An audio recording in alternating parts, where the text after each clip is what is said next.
Digital दुनिया में सबूतों को छेड़े बिना सहेजना ये कितना जरूरी है। और सोचिए, क्या वाकई छुपी हुई या डिलीट की गई जानकारी को वापस लाना मुमकिन है? हाँ, ये आज के डिजिटल दौर का एक कह सकते हैं बहुत बड़ा सवाल भी है और ज़रूरत भी, खासकर जब बात कानून या सुरक्षा की हो। हाँ, बिल्कुल। डिजिटल सबूतों की दुनिया में ज़रा सी चूक मतलब बहुत महंगी पड़ सकती है। तो आज हम एक ऐसे ही टूल की गहराई में उतर रहे हैं जो इसी काम में माहिर है, FTK इमेजर। हमारे पास इसके बारे में काफी जानकारी है, एक गाइड से जो इसे अच्छे से समझाती है। बिल्कुल, ये गाइड इस टूल को समझने में काफ़ी मददगार है। और हमारा मकसद है ये जानना कि FTK इमेजर असल में है क्या भला, इसकी सबसे खास बातें क्या है, ये काम कैसे करता है और डिजिटल फोरेंसिक की दुनिया में इसकी इतनी अहमियत क्यों है। चलिए इस जरूरी टूल के कुछ रहस्य खोलते हैं। ज़रूर ज़रूर, शुरू करते हैं। तो सबसे पहले ये FTK इमेजर आखिर है क्या? सुना ये एक्सटेरो पहले एक्सेस डेटा था शायद, उनका एक मुफ्त टूल है, पर है बड़ा दमदार। एकदम सही कहा आपने। आसान भाषा में कहें तो FTK इमेजर किसी भी स्टोरेज डिवाइस जैसे कंप्यूटर की हार्ड ड्राइव हो गई, USB ड्राइव या मेमोरी कार्ड, उसकी एक एकदम सटीक मतलब बिल्कुल हूबहू डिजिटल कॉपी बनाता है। Digital copy? हाँ, इस कॉपी को फोरेंसिक इमेज कहते हैं। ये एक तरह से उस डिवाइस का उस खास समय पर लिया गया डिजिटल स्नैपशॉट है। हूबहू कॉपी मतलब कितना सटीक? क्या मतलब है इसका फोरेंसिक जांच के लिए? इसका मतलब है बिट फॉर बिट कॉपी, यानी ओरिजिनल डिवाइस पर मौजूद हर एक 0 और 1 बिना किसी बदलाव के कॉपी में उतर आता है। ओ, हर एक बिट? हाँ, हर एक बिट। ये इसलिए जरूरी है क्योंकि फोरेंसिक जांच में सबसे पहली शर्त होती है कि मूल सबूत से कोई छेड़छाड़ ना हो। सही। अगर आप सीधे ओरिजिनल ड्राइव पर काम करेंगे तो अनजाने में भी डेटा बदल सकता है, हाँ, बिल्कुल। ये बिट फॉर बिट कॉपी सुनिश्चित करती है कि जांच ओरिजिनल की नकल पर हो और जो भी मिले वो कानूनी तौर पर मान्य हो। तो ये सिर्फ वही फाइलें कॉपी करता है जो हमें दिख रही होती हैं या कुछ और भी? यही तो इसकी खासियत है। ये सिर्फ दिखने वाली फाइलों मतलब विजिबल फाइल्स तक ही सीमित नहीं है, ये सब कुछ कैप्चर करता है। सब कुछ? जैसे वो फाइलें जो डिलीट कर दी गई हैं, डिलीटेड फाइल्स, लेकिन जिनका डेटा अभी तक किसी नई जानकारी से ओवरराइट नहीं हुआ है। अच्छा, डिलीटेड फाइल्स भी? हाँ, और डिस्क का वो हिस्सा जो फिलहाल खाली है, जिसे अनएलोकेटेड स्पेस कहते हैं, जहां पुराने डेटा के टुकड़े मिल सकते हैं। हम्म। फाइलों के बीच बची हुई खाली जगह स्लैक स्पेस, उसमें भी अक्सर पिछली जानकारी के अंश रह जाते हैं। अरे वाह! और सिस्टम की बुनियादी जानकारी जैसे मास्टर बूट रिकॉर्ड MBR, वो भी समझिए, ये सिर्फ किताब के पन्ने नहीं बल्कि हाशियों में लिखे नोट्स और मिटाए हुए शब्दों को भी पकड़ने की कोशिश करता है। ये तो वाकई कमाल है। तो इसकी कुछ और खासियतों पे बात करते हैं। फोरेंसिक इमेजिंग तो समझ आ गया, लेकिन ये कैसे पक्का करता है कि कॉपी वाकई हूबहू बनी है, मतलब कोई गलती नहीं हुई? बहुत अच्छा सवाल है ये। यहीं पर काम आता है हैश वेरिफिकेशन। हैश वेरिफिकेशन ये क्या होता है? FTK इमेजर इमेज बनाने से पहले ओरिजिनल डिवाइस का और इमेज बनाने के बाद उस इमेज फाइल का एक यूनिक डिजिटल फिंगरप्रिंट तैयार करता है। Digital fingerprint? हाँ, बिल्कुल। इसे हैश वैल्यू कहते हैं। MD5, SHA-1, SHA-256 जैसे अलग-अलग एल्गोरिदम से अगर इमेजिंग प्रक्रिया के दौरान एक बिट भी बदल जाए तो हैश वैल्यू बदल जाएगी। ओह! अगर सोर्स और इमेज की हैश वैल्यू मैच करती है तो ये गणितीय रूप से साबित हो जाता है कि कॉपी 100% सटीक है और डेटा के साथ कोई छेड़छाड़ नहीं हुई। ये सबूत की अखंडता मतलब इंटेग्रिटी बनाए रखने के लिए बेहद जरूरी है।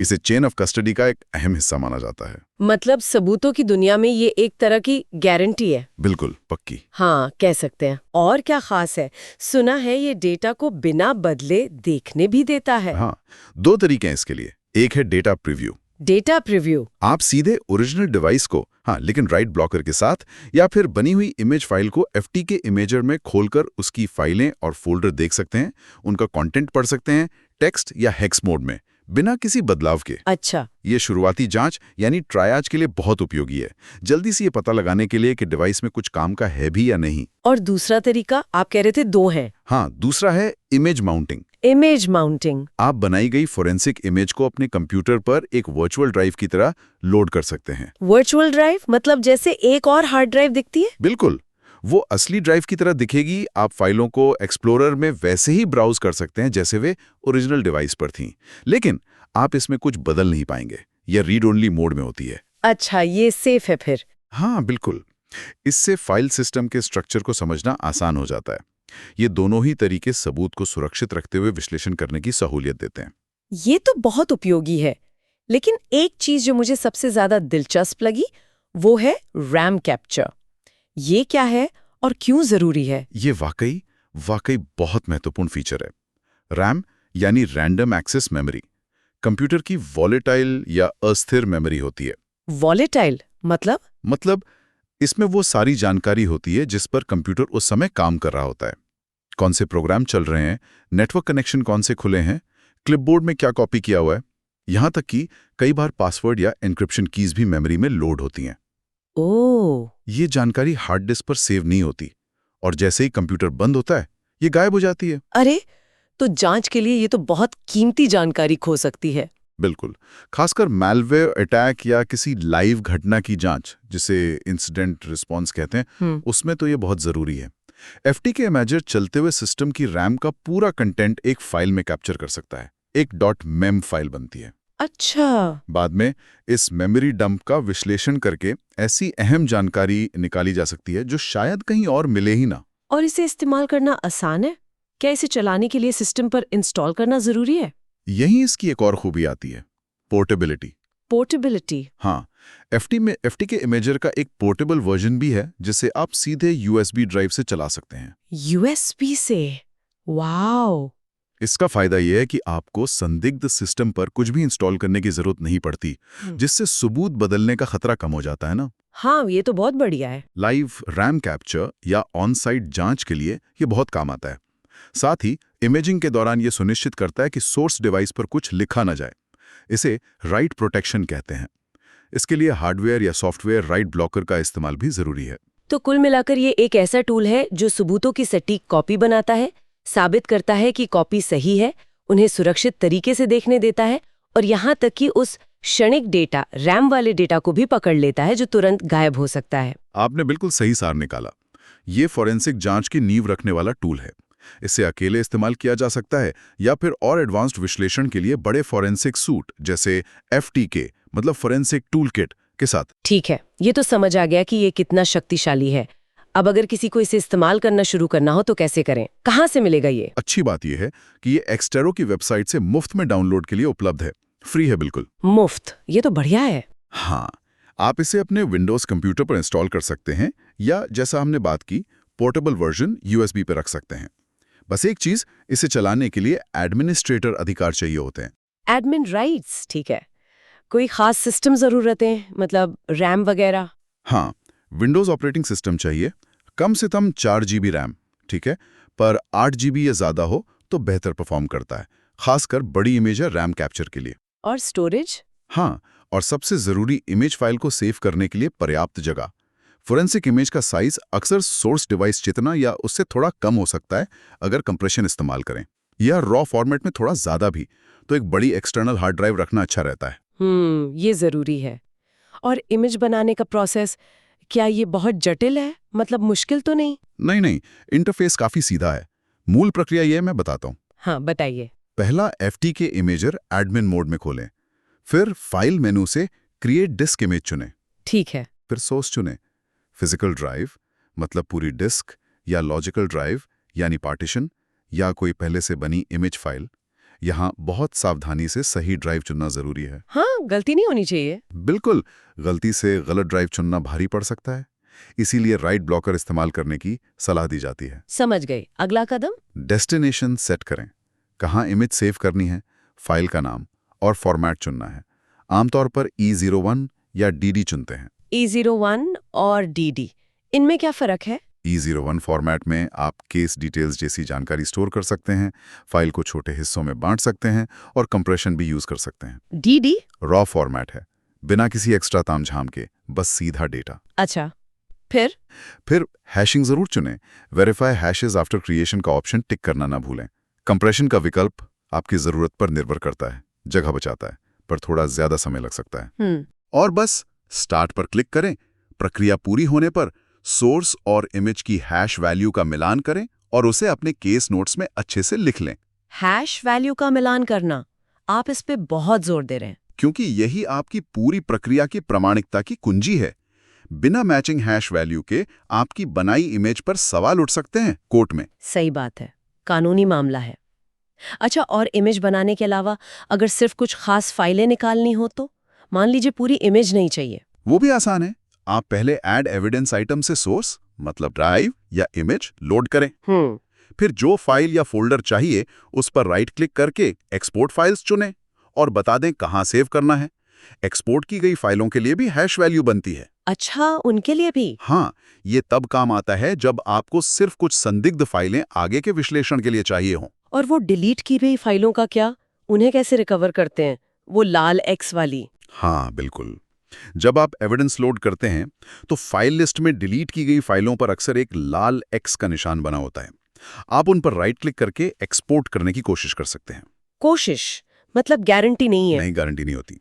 फाइल मेनू में रिकवर फाइल्स का विकल्प भी है, लेकिन ये याद रखना जरूरी है कि सफलता इस बात पर निर्भर करती है कि उस फाइल का डेटा ओवरराइट हुआ है या नहीं। ओह, अगर डिलीट होने के बाद उस जगह पर नया डेटा लिख दिया गया है तो रिकवरी मुमकिन नहीं होगी। ठीक है, ये तो हुए बुनियादी काम। अब थोड़ा आगे बढ़ते हैं। एफटीके इमेजर के कुछ एडवांस्ड फीचर्स क्या हैं? रैम कैप्चर पर तो हमने बात की, वो वाकई एडवांस लगता है। हाँ, वो काफी एडवांस है। इमेज माउंटिंग भी दिलचस्प है, उसे और कैसे इस्तेमाल कर सकते हैं? हाँ, इमेज माउंटिंग फॉरेंसिक इमेज को समझने का एक अच्छा तरीका है। आप इमेज को एक ड्राइव लेटर असाइन करके विंडोज एक्सप्लोरर में ही देख सकते हैं, फाइलों को उनके मूल स्थान पर, जैसे वो असली ड्राइव हों। बस ये ध्यान रखना होता है कि इसे हमेशा राइट प्रोटेक्टेड मोड में माउंट करें। ठीक है। और एन्क्रिप्शन, अगर फाइलें एन्क्रिप्टेड हों तो? आजकल तो बहुत होता है ये। हाँ, होता है। एफटीके इमेजर विंडोज के बिल्ट इन एन्क्रिप्शन, जिसे EFS कहते हैं, एन्क्रिप्टिंग फाइल सिस्टम, उसे सपोर्ट करता है। अच्छा, अगर आपके पास सही डिक्रिप्शन सर्टिफिकेट या पासवर्ड है तो आप एन्क्रिप्टेड फाइलों को पहचान कर उन्हें एक्सपोर्ट करते समय डिक्रिप्ट कर सकते हैं। ये तो बहुत काम का फीचर है, खासकर कॉर्पोरेट जांच वगैरह में। हाँ, बिल्कुल, जैसे किसी कर्मचारी ने डेटा एन्क्रिप्ट करके छुपाया हो।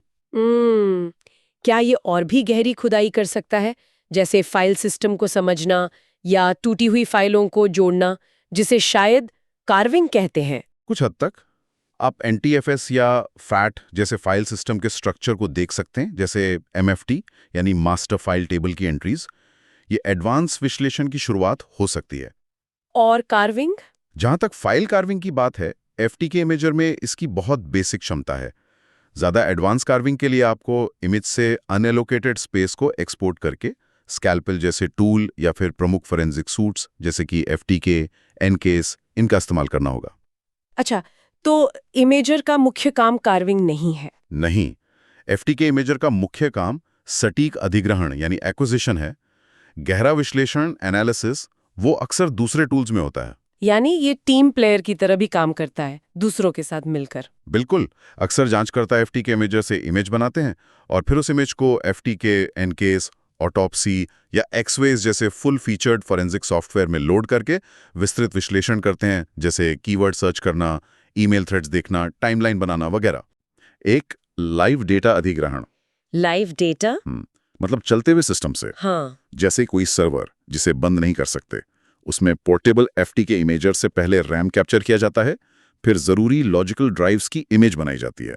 ये तो मुश्किल लगता होगा। हाँ, थोड़ी सावधानी बरतनी पड़ती है। दूसरा है custom content imaging. Custom content imaging? हाँ, इसमें पूरी ड्राइव के बजाय सिर्फ चुनिंदा फाइलें या फोल्डर की इमेज बनाई जाती है। ये तब उपयोगी है जब जांच का दायरा सीमित हो और स्टोरेज बचाना हो। अच्छा, ये भी ऑप्शन है। तो ये सब जानने के बाद असल दुनिया में FTK इमेजर कहाँ-कहाँ इस्तेमाल होता है? कौन लोग इसे यूज करते हैं? इसका इस्तेमाल का दायरा काफी बड़ा है। जैसे सबसे पहले तो कानून प्रवर्तन एजेंसियां, पुलिस वगैरह। अपराध स्थल से मिले कंप्यूटर, लैपटॉप, फोन से सबूत इकट्ठा करने में ये उनका पहला कदम होता है। हाँ, फिल्मों में भी देखा है। बिल्कुल। फिर साइबर सुरक्षा और घटना प्रतिक्रिया टीमें किसी हैकिंग या मैलवेयर अटैक के बाद प्रभावित सिस्टम की जांच करने, हमले का तरीका समझने और नुकसान का आकलन करने के लिए। साइबर अटैक्स में भी। हाँ, बहुत जरूरी है। फिर कॉर्पोरेट जांच में कंपनियों के अंदर डेटा चोरी, जासूसी या पॉलिसी उल्लंघन जैसे मामलों में कर्मचारियों के उपकरणों की जांच के लिए। अच्छा, इंटरनल मामलों में भी। और ई डिस्कवरी में कानूनी मुकदमों के लिए इलेक्ट्रॉनिक सबूत इकट्ठा करने और पेश करने की प्रक्रिया में। ये वाकई जबरदस्त टूल लगता है और ये मुफ्त है, ये तो सोने पे सुहागा है। पर क्या इसकी कोई कमियां भी हैं? फायदे तो साफ हैं, मुफ्त, इस्तेमाल में आसान, भरोसेमंद इमेजिंग, पोर्टेबल। हाँ, बिल्कुल है। नुकसान क्या है इसके? हाँ, कुछ सीमाएं हैं। सबसे बड़ी ये कि इसमें विश्लेषण की क्षमताएं बहुत सीमित है। ये मुख्य रूप से एक इमेजिंग और प्रीव्यू टूल है, जैसा हमने कहा। दूसरा, इसमें ऑटोमेशन या स्क्रिप्टिंग के विकल्प नहीं है, जो बड़ी जांच में उपयोगी हो सकते हैं। और हाँ, वो छोटी सी झुंझलाहट पैदा करने वाली बात, इमेजिंग के दौरान कोई भरोसेमंद प्रोग्रेस बार या बचा हुआ समय नहीं दिखाता। हाँ, वो तो है, इंतजार करते रहो बस। हाँ, बस अंदाजा लगाना पड़ता है। और ये सिर्फ विंडोज पर ही चलता है, मैक ओएस या लिनक्स पर नेटिव सपोर्ट नहीं है। अच्छा, ये भी एक लिमिटेशन है। बाजार में इसके मुकाबले कौन से टूल्स हैं? मतलब अगर एफटीके इमेजर नहीं तो क्या? संक्षेप में बताएं तो। देखिए, कमर्शियल स्पेस में एनकेएस और एक्सवेस फॉरेंसिक्स बड़े नाम हैं। बहुत शक्तिशाली विश्लेषण क्षमताएं हैं उनमें, लेकिन वो महंगे हैं और सीखने में भी समय लगता है। अच्छा। ओपन सोर्स में ऑटोप्सी है, जो द स्लूथ किट पर आधारित है। ये एक बहुत अच्छा विकल्प है। इसमें विश्लेषण के काफी फीचर हैं और ये मुफ्त है। ऑटोप्सी। और फिर कमांड लाइन का पुराना योद्धा डीडी है।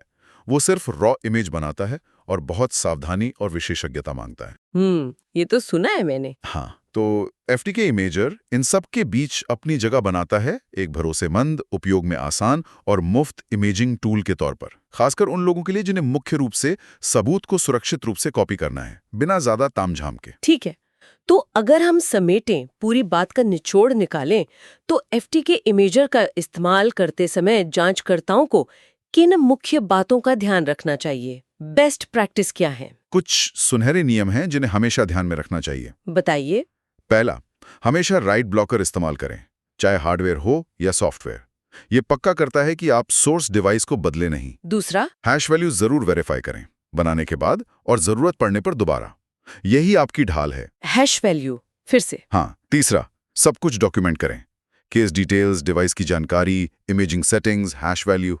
चेन ऑफ कस्टडी मजबूत रखें। चौथा, हमेशा अपडेटेड वर्जन इस्तेमाल करें, नए फीचर्स और बग फिक्स के लिए। अपडेट्स जरूरी हैं। हाँ। पांचवा, इमेज का बैकअप रखें, एक कॉपी पर काम करें, ओरिजिनल इमेज सुरक्षित रखें। और छठा, पहले अभ्यास करें, असली सबूत पर हाथ डालने से पहले टेस्ट सिस्टम पर प्रक्रिया समझ लें। ये सारे पॉइंट्स बहुत जरूरी हैं। तो निष्कर्ष ये है कि एफटीके इमेजर डिजिटल फोरेंसिक की दुनिया में एक बुनियादी लेकिन बेहद जरूरी औजार है।